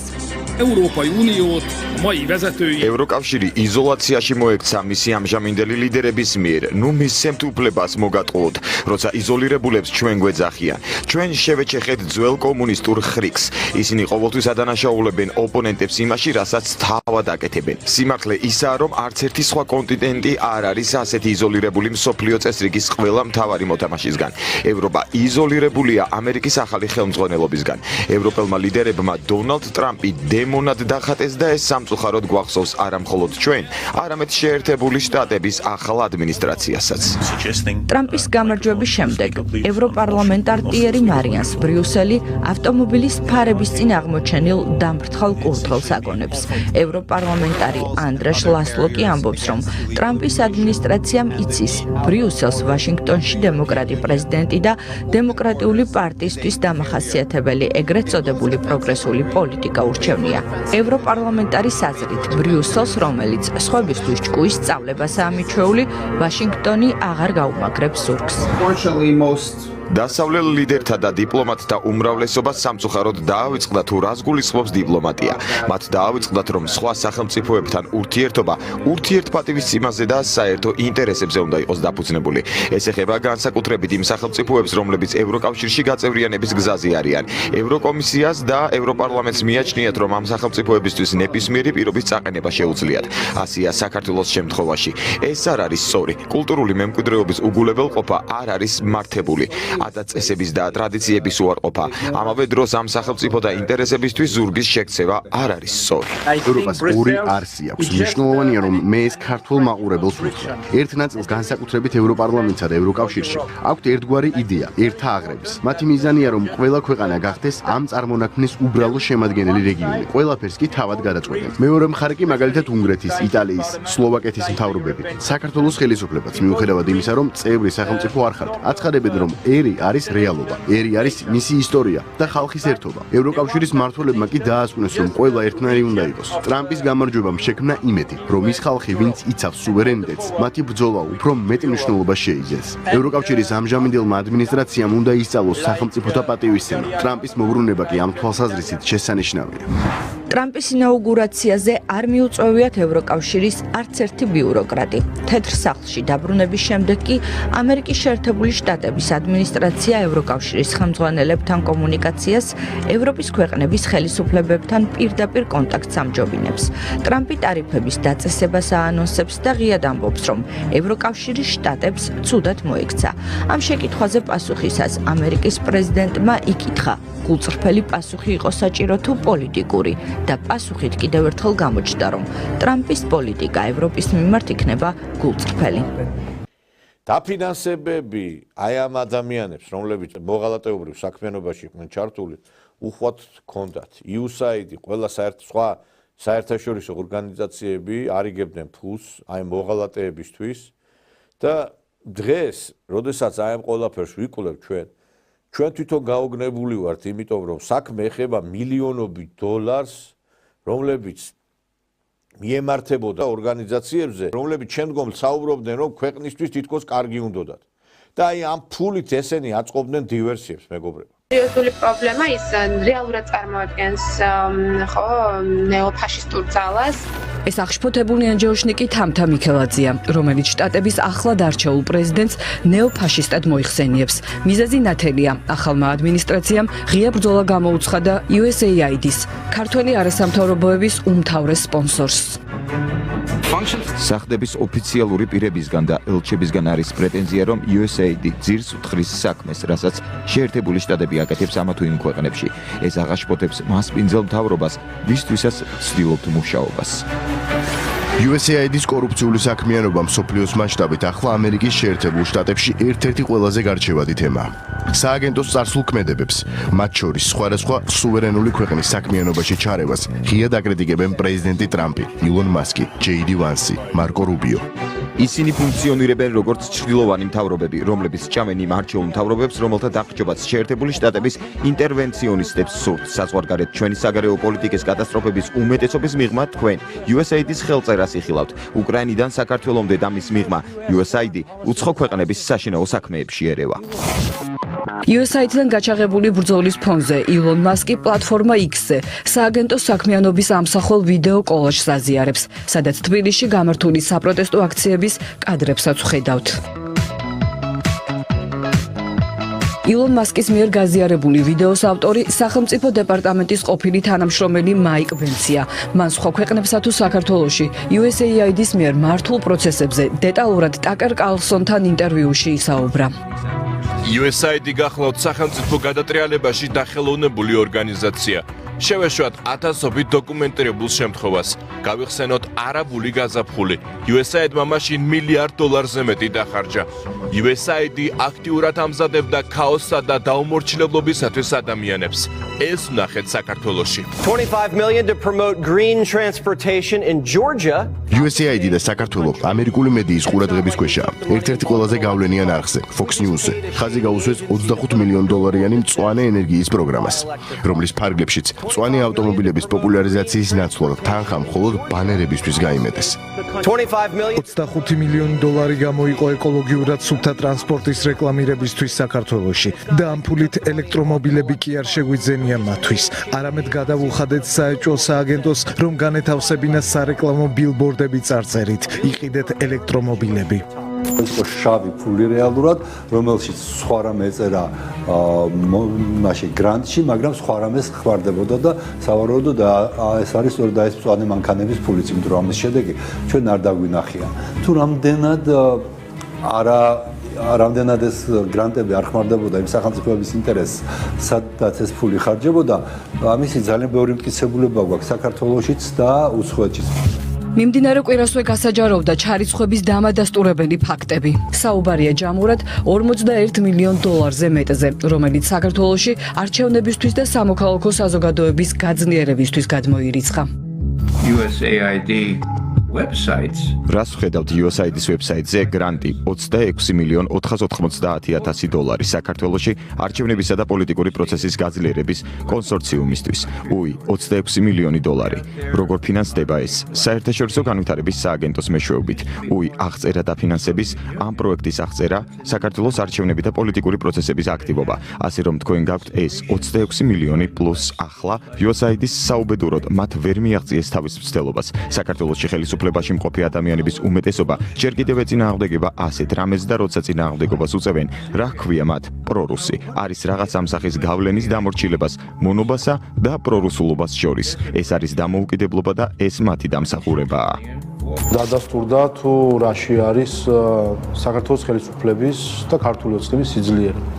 ჩვენი სიძლიერე არის სიმართლეში, რომელსაც საბოლოო ჯამში თავისთავად ყოველთვის გააქვს. ის რასაც ჩვენ საუბრობდით შარშანწინ და რის გამოც დონორებმა ააჯანყეს საკუთარი NGO-ები, ნახეთ, რომ თავად ამერიკის შეერთებული შტატების ახალმა ადმინისტრაციამ აღიარა. და ამ ხრივ დადასტურდა ყველა ის ეჭვი, ბრალდება, რომელიც ჩვენ ქონდა საჯაროდ და რომელზეც ჩვენ დახურულ კარს მიღმა ვესაუბრებოდით ჩვენს უცხოელ პარტნიორებს თუ დონორებს. უფრო მეტიც ვფიქრობ ამერიკის შეერთებული შტატების ადმინისტრაცია კიდევ უფრო შორს მიდის, კიდევ უფრო კაფიო არის, რა თქმა უნდა, მას უფრო დეტალური ასე ვთქვათ ინფორმაცია აქვს იმასთან დაკავშირებით თუ რაში იხარჯებოდა თანხა, ხედავს ყოველ ცენტს, რაში იყო დახარჯული და შესაბამისად ის რეაქციები, რასაც ჩვენ ხედავთ ამერიკის ადმინისტრაციისგან, ადასტურებს თუ ნახელად კატასტროფულ მდგომარეობასთან მქონდა ამ ხრივ საქმე. მას შემდეგ რაც მდიდარი NGO-ების დონორებს ბრძოლა ამერიკაშივე გამოუცხადეს და ახალმა ადმინისტრაციამ კითხვის ნიშნის ქვეშ USAID-ის კეთილსინდისიერება დააყენა, აღარავის დარჩა კითხვა, რა საჭირო იყო გამჭვირვალობის კანონი, რომლის წინააღმდეგაც ქართველი NGO-ები და მათი დონორები თუ პოლიტიკური მოკავშირეები ხმალ ამოღებული იბრძოდნენ. ცხადია დავინტერესდით კონტრაქტორი ქართველი NGO-შნიკები არიან თუ არა მზად წარგვიდგინონ დოკუმენტაცია, რაში დახარჯეს ამერიკელი ხალხის ასეულობით მილიონი $. ისვედი ის ორგანიზაციაა, რომელმაც ისტორიაში პირველად 2020 წელს საპარლამენტო არჩევნებზე პარალელური დათვნის შედეგები გააყალბა. ეს NGO თავის დროზეც USAID-ისგან ფინანსდებოდა და ახლაც აქვს მიმდინარე პროექტი ანგარიშვალდებულების, სამართლიანობისა და რეფორმების ხელშეწყობა არჩევნებში, რომლისთვისაც ისვეც $900,000 ჩაერიცხა. გვაინტერესებს რა მიზნებს მოხმარდა ეს თანხა. პივიტის გამყალბებელი ისვედის ოფისში არავინ ხვდება. სატელეფონო ზარებზეც არავინ გპასუხობს. რამდენიმე დღიანი მცდელობის შემდეგ ორგანიზაციის ხელმძღვანელ ნინო დოლიძესთან დაკავშირებას ვახერხებთ. გამარჯობა, ქალბატონო ნინო. ცოტა ხანში დამირეკოთ თუ შეგიძლიათ. ეხლა ვარ სახში და ლიფტში გაიჩება ხოლმე. კი ბატონო, გადმოგირეკავთ რამდენიმე წუთში. ქალბატონო ნინო, გამოხვედით ლიფტიდან. როგორც შევგვპირდით, გვიპასუხებდით 5 წუთში. მარტივი კითხვა გვაქვს, მაგალითად, რაში დაიხარჯა USAID-ის $900,000? ჩვენი პროექტის შესახებ ინფორმაცია შეგიძლიათ იხილოთ ჩვენს ვებგვერდზე. თქვენს ვებგვერდზე სამწუხაროდ არ არის დეტალური ინფორმაცია თუ რაში დაიხარჯა თანხები, ამიტომ გსურდა თქვენგან კომენტარი. East-West Management Institute თბილისი. ამ არასამთავრობოს USAID-ისგან $50 მილიონამდე ღირებულების რამდენიმე პროგრამა აქვს დაფინანსებული. სასამართლო მიმართულებით პროგრამის ხელმძღვანელი გიორგი ჩხეიძეა. სამოქალაქო მიმართულებით კი თამარ ქაროსანიძე. ქაროსანიძე რამდენიმე კვირაა ჩვენს განამღებ ჯგუფს ემალება. გრანტ შეჩერებული ჩხეიძე, რომელიც ქართული სასამართლოს წინააღმდეგ დაწყებული კამპანიის სათავეშია, მარტივ კითხვაზე ვერ გვპასუხობს. ბატონ გიორგი, თქვენი ჩაწერა გვინდა თუ არის შესაძლებელი? ვერ მოგცემთ, როგორც ადრე თქვენ კოლეგას უთხარი სამსახურების შესაძლოა ინტერვიუს მოცემაზე. იცით რა გვაინტერესებს პროექტები თუ არის შეჩერებული, ეს თუ შეგიძლიათ დაგვიზუსტოთ. კარგად ზამდებოდეთ. USAID-ის 3.550.000 სამოქალაქო განათლების პროგრამის აღსრულება არასამთავრობო ორგანიზაცია ჰარმონიას ხვდა წილად. ეს ის ჰარმონიაა, რომელმაც პირდაპირ სახელმწიფო დეპარტამენტისგან გრანტი $200,000-მდე ფონიჭანელი ახალგაზრდების მხარდასაჭერად მიიღო. კაპიტან გიგაურის საერთაშორისო გამჭვირვალობა ერთ-ერთი ყველაზე მდიდარი არასამთავრობო ორგანიზაციაა. მისი მსხვილი დამფინანსებელი ამ შემთხვევაშიც USAID-ია. გიგაური, რომელიც მერაბიშვილის სისტემაში ერთ-ერთი მაღალჩინოსანი იყო, დაფინანსებული პროექტების პარალელურად ღია დააჩართული პოლიტიკურ საქმიანობაში. გამოდის აქციებზე, მთავრობას გარადგომის ულტიმატუმებს უყენებს. თუმცა, საერთაშორისო გამჭვირვალობა საქართველოს ოფისისთვის ყველაზე უხერხული თემა მაინც ფინანსური გამჭვირვალობაა. ქალბატონი ეკარგზანდება, ვერ გაგცემთ პასუხს, ვერაფერს. თუ შეიძლება რომ კომპეტენტურ ადამიანს გავესაუბროთ, თქვენ თუ პროგრამებზე მცემთ პასუხს შეიძლება. ვერ გასაუბრებთ რუსულ ტელევიზიას არ ვარ. გასაგებია სხვისგან რომ მოვისმინო ეს პოზიცია, ვინც კომპეტენტურია შეიძლება თუ თქვენ ამბობთ რომ არ ხართ კომპეტენტური. მოდი კიდე ერთხელ დაგვირეკეთ მაშინ თქვენ და კიდე ასეთ პასუხს მოვისმენთ. როგორც მთლიან NGO ფლანგზე დაძაბულობა ახალგაზრდა იურისტთა ასოციაციაშიც. არაერთი მცდელობის მიუხედავად ორგანიზაციის ფინანსურ გამჭვირვალობაზე საუბარი ვერ შევწელით. არც ოფისის კარი გაგვიღეს და აგონიაში მყოფი უარგუმენტო NGO-შნიკებისგან მოსალოდნელზე დაბალი დონის წერილობითი პასუხი მივიღეთ. დაბნეული მესამე სექტორი ახლა აგონიაშია. სწორედ ამით თუ აიხსნება მათი დუმილი და მიმალვაში ყოფნა. USAID-ის შემდეგ მას კი კიდევ ერთი ამერიკული ფონდის ნედის კეთილსინდისიერებით დაინტერესდა. რაც იმას ნიშნავს, რომ შესაძლოა მდიდარმა NGO-ებმა მორიგი დონორი დაკარგონ. გამჭვირვალობის შიშით შეპყრობილ არასამთავრობო ორგანიზაციებს, რომლებიც საქართველოში უცხოური ფულით რევოლუციას აფინანსებდნენ, ნიღაბის საბოლოოდ ჩამოეხსნათ. უპირველეს ყოვლისა, ჯერ 20 დღეც არ არის, რაც პრეზიდენტ ტრამპი არის თეთრსახში. დასაწყისი მართალია კარგია, აქტიურია და შედეგებს მხილების სახით უკვე ხედავთ. თუმცა ჩვენ გვაინტერესებს თავარი შედეგი, რა დადგება ამ ყველაფრის შემდეგ, შეწყდება თუ არა ამერიკელი ხალხის ფულის ხარჯვა სხვა ქვეყნებში არეულობისთვის, შფოთის შეტანისთვის და ასე შემდეგ. სადაც ამერიკული ფული ხარჯებოდა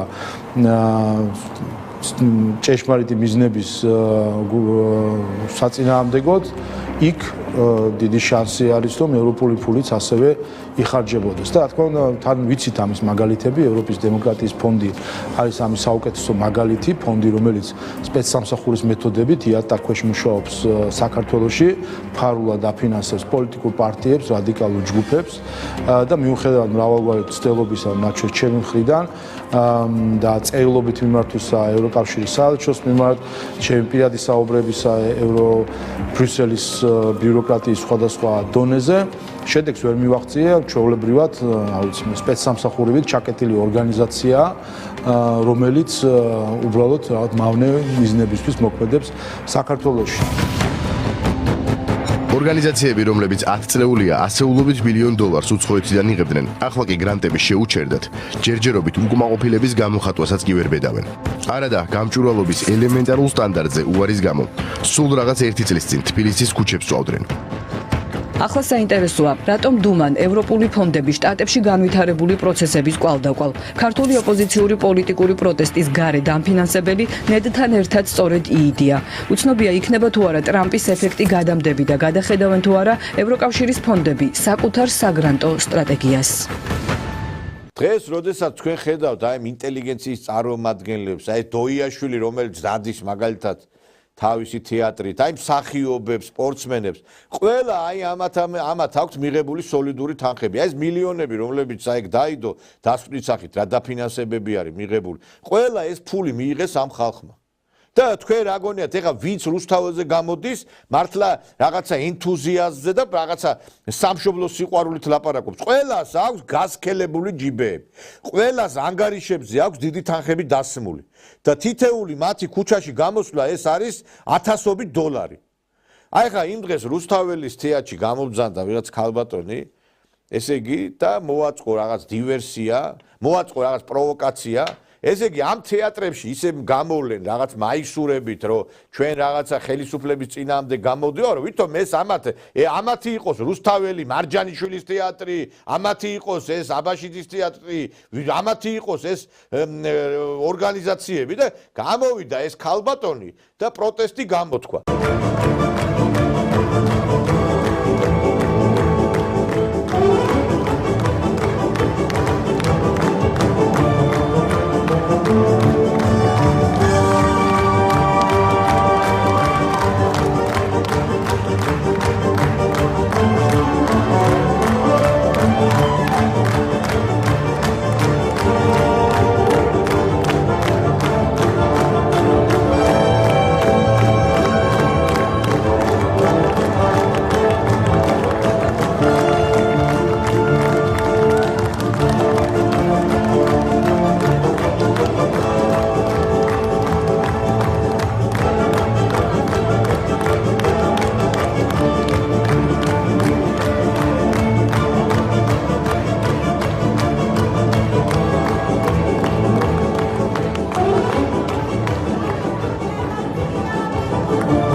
ანა მილახვარი ამბობს, რომ ის უფრო მძიმე რეპრესიებსაც ელოდება, თუმცა უკან დახევას არ აპირებს. სწორედ იმ ზეწოლისა და უსამართლო დამოკიდებულების გამო, რომელშიც რობერტ სტურუას არაერთი ადამიანი ამხელს, ანა მილახვარმა გადაწყვიტა, მის სპექტაკლებში მონაწილეობა აღარ მიიღოს. ამის შესახებ მან პირველად შაბათის ფორმულასთან ისაუბრა.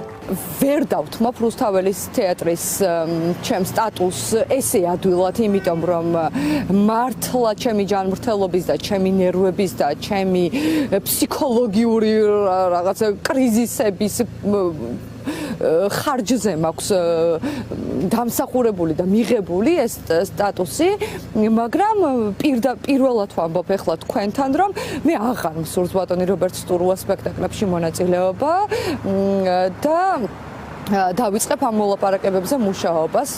საერთოდ აღარაფერი აღარ მაქვს მასთან საერთო. ძალიან დიდი ბოდიში მაყურებელს იმისთვის, რაც ხდება რუსთაველის თეატრში. და მე ძალიან დიდი იმედი მაქვს, რომ ნამდვილად დაიბრუნებს თავის ღირსებას, სხვანაირად არ გამოვა უბრალოდ მისი ისტორიიდან გამომდინარე. და ეს ადამიანი კიდე ერთხელ ვიმეორებ. აი სრულიად ისეთი რა ვიცი, რომ გადავხედე ამის ბიოგრაფიას, რამე ისეთი არც უთამაშია, რამე არც არაფერი გამორჩენილი არ არის. ერთადერთი რითაც გამოერჩა, პლასტიკური ოპერაცია გაიკეთა სახის და იმასთან შედარებით რაც იყო, შეიცვალა თავისი იერი. აი ეს არის მისი და ცოტა გალამაზდა. სხვა მეტი ეს ქალბატონი ვერაფრით ვერ დაიყრებს და გამოდის და რობერტ სურუას უპირისპირდება. მე ამაზე ძალიან კარგი პასუხი გასცა იგივე ამ რუსთაველის თეატრის მსახიობმა, რომ ეს არ არის შენი ადგილი და თუ რამე პროტესტი გინდა, სხვაგან გამოთქვი ეს პროტესტი. მოგესალმებით ყველას მეგობრებო. აი ახლა მე ვდგავარ რუსთაველის თეატრის წინ. გარეთ და მინდა პასუხი გავცე იმ ინციდენტს, რაც მოხდა გუშინ რუსთაველის თეატრში, როდესაც დამთავრდა სპექტაკლზე და როგორ მოიქცა რამდენიმე ჩვენი მსახიობი პაკლონზე სპექტაკლის შემდგომ. მე მინდა სამივე მათგანს, თამთა ინაშვილს, ნატალია ყულოშვილს, ანა ამილახვარს ვუთხრა, რომ ეს არ იყოს სწორი. თქვენ არა გაქვთ უფლება რუსთაველის თეატრის სახელით მოუწოდოთ. მე ამიტომ ვდგავარ შეგნებულად გარეთ ახლა ქუჩაში. ქუჩაა ის ადგილი, სადაც შენ ნებისმიერი პროტესტი შეგიძლია გამოხატო. შენ ისაუბრო მხოლოდ შენი სახელით და არა თეატრის სახელით. თეატრში არა გაქვს იმის უფლება აკეთო ის, რაც მოგესურვება.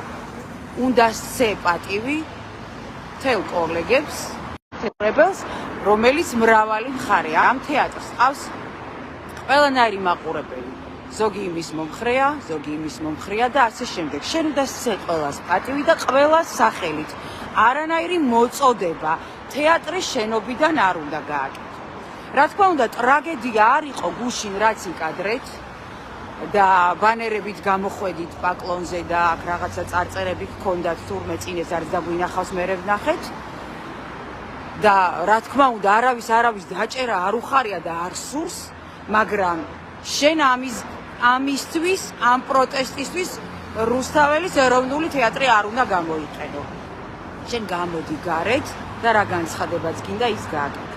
ამიტომ გპასუხობთ მე ქუჩიდან, რომ არ გამოვიდეს ჩემი პასუხი რუსთაველის თეატრის პასუხია. არა, მე როგორც ჩვეულებრივად ერთ-ერთი მოქალაქე ვცემთ პასუხს იმ ყველაფერზე, რაც იკადრეთ გუშინ.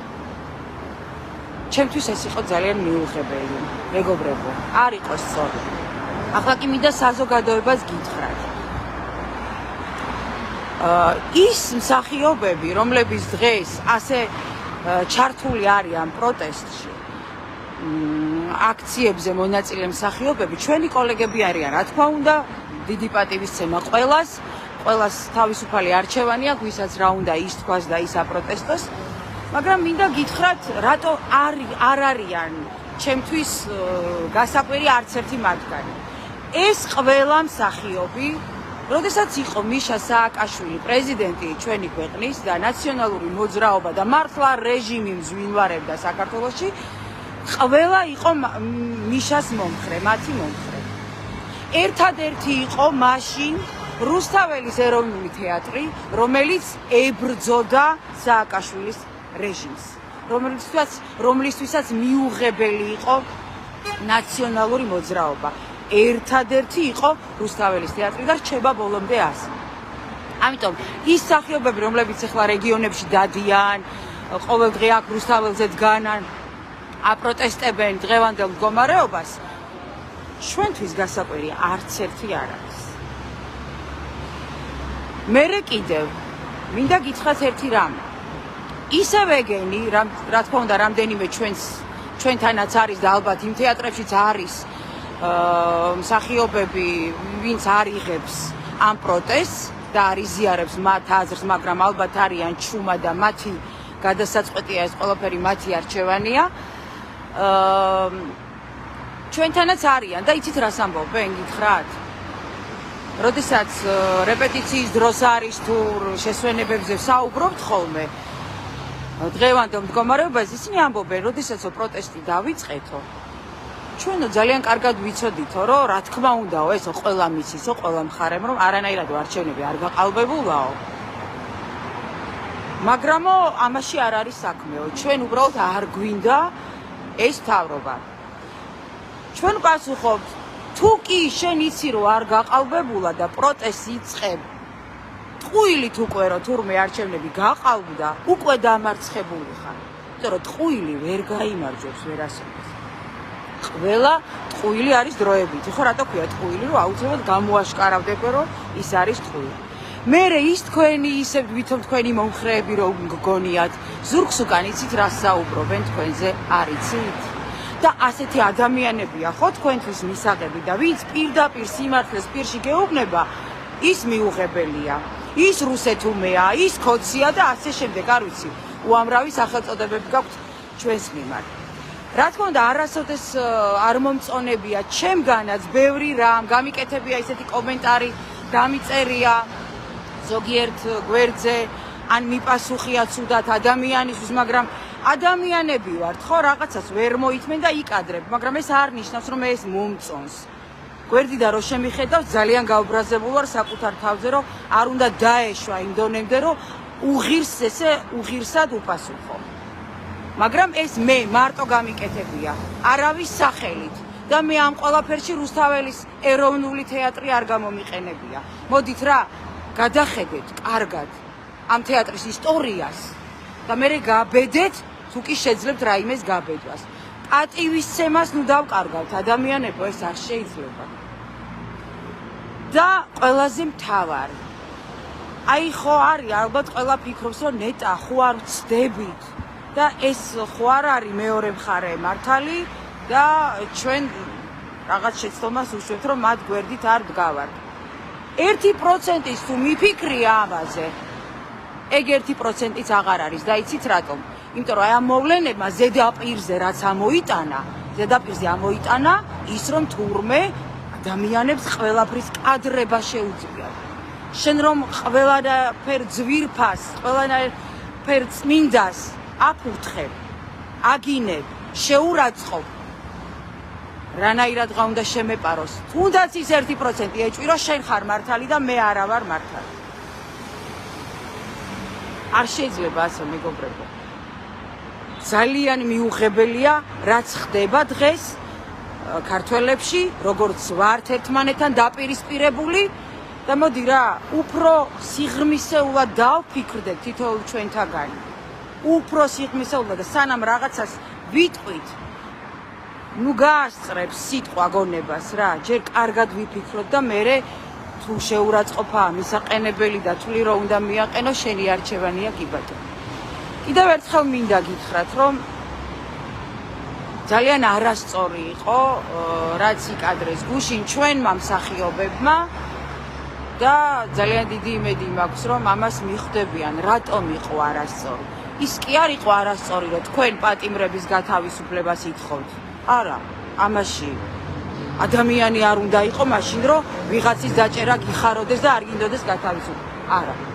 პროტესტისთვის ეს არაჩვეულებრივი თეატრი, ძალიან საპატივცემულო და დიახ, ნომერ პირველი თეატრი შენი ქვეყნის არ უნდა გამოიყენო. შენ ყველა სახელით არ უნდა იკადრო და არ უნდა ისაუბრო. არასოდეს არ უნდა გახადო თეატრი მხარე. გთხოვ, ჩემო კოლეგებო, ეს ყველაფერი გაითვალისწინეთ. ნუ დაუშვებთ ასეთ შეცდომებს. რაც გინდათ, აი როგორც ახლა მე კუჩიდან გცემთ პასუხს, რაც იკადრეთ გუშინ, ასევე იდექით გარეთ და რაც გინდათ აპროტესტეთ. აი ეს ხალხი ყველანი საკმაოდ სერიოზულ დაფინანსებებს ღებულობენ და უკვე შიშიც არ აქვთ იმისი თუ წამოვლენ იმ თეატრიდან სამაგიეროდ აგერ დაფინანსება ექნებათ.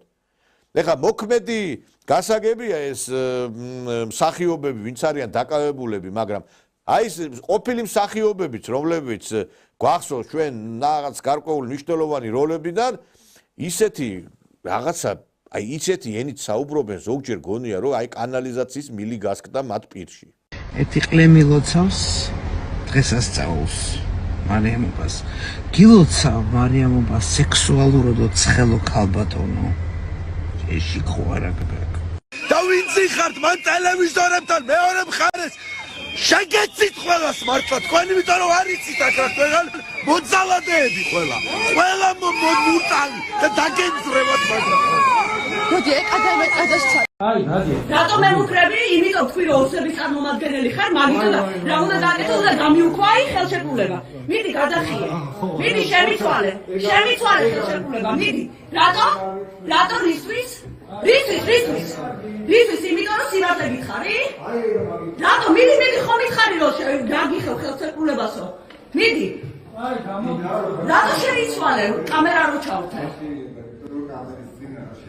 მე როგორ თიშა ვიზამ? როგორ თიშა რასიზამ?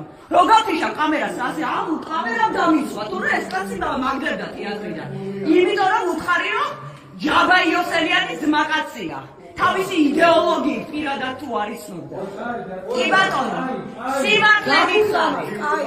სიმართლე გითხარი. ხო. რასიზამ, აი, გაძლევთ. ყველა წინაშე მიხდეთ ხელშეკრულებას? აღარ მიფორმებთ? და რასაპირებთ? რასაპირებთ? მიდი, გამიხიეთ. როგორ დამემუქრეთ? მიდი, გამაგდეთ თეატრიდან. მიხდეთ, შეიძლება რომ აღარ. აბა ახალზელიას რატო გემალის და ვიტაშნაი რატო?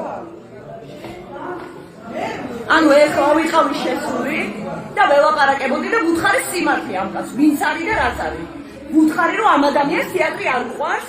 ვუთხარი რომ ეს კაცი არის ოცნების იდეოლოგიის გამტარი და ამის გამო დამემუქრა რომ ხელშეკრულებას დამიხევდა და დამაგდებდა და ან დამაყენდა ხელფას. არა. ხო და ეხლა როგორც კი კამერა ჩავთე, ეგრევე შეცვალა პოზიცია. და საერთოდ ამ ხალხმა განსაკუთრებით ავან სცენაზე არის გამოსული ქალები.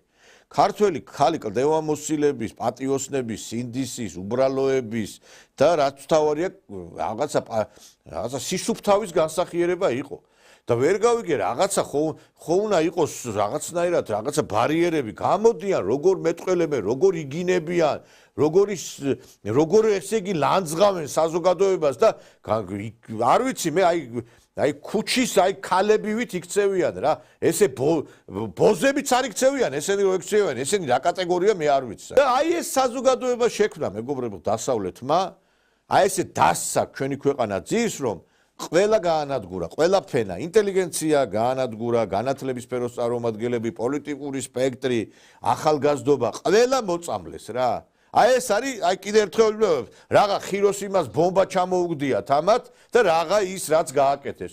ეხლა რა მნიშვნელობა აქვს? ეხლა სულიერად მოგიკლავენ თაობას თუ ფიზიკურად მოგიკლავენ? მაინტერესებს. მკვდარი არის ეს თაობის წარმომადგენლები. ამათმა რა სპექტაკლი უნდა დადგან, ან ამათმა რა ბავშვები უნდა აღზარდონ, ან ეს რა ცოლება თუ არ ეს ქალები, ან რა ბავშვები უნდა გაგიზარდონ ამათმა. აი ეს ყველაფერი შუა დასავლეთმა და ამიტომ ჩვენ ვფიქრობთ რომ საჭიროა დროზე გადამჭრელი ზომების გატარება წინააღმდეგ შემთხვევაში ვერც ტერიტორიულ მთლიანობას ვერ აღვადგენთ ვერც სახელმწიფოს შექმნით ვერც ადამიანები ოჯახს ვერ შექმნიან იმიტომ რომ ოჯახი არის საერთოდ სახელმწიფოს სიძლიერის და სახელმწიფოს უკტავების გარანტორი იმიტომ რომ თუ ოჯახები არ შეექმნა საქართველოში თუ ერი არ გამრავლდა რა სახელმწიფოზეა საერთოდ საუბარი ამიტომ მე ვფიქრობ რომ აი ეს ნაბიჯები უნდა გადაედგას არ ვიცი დღეს ნახდათ არ მინდოდა ცოტა რაღაც გარკვეულ მიზეზთა გამო ასე ცოტა ისეთი მძაფრი მქონოდა გადაცემა, მაგრამ ნუ ვერც ვერაულით ამ მიმდინარე პროცესებს ძვირფასო ტელემაყურებლებო და ამიტომ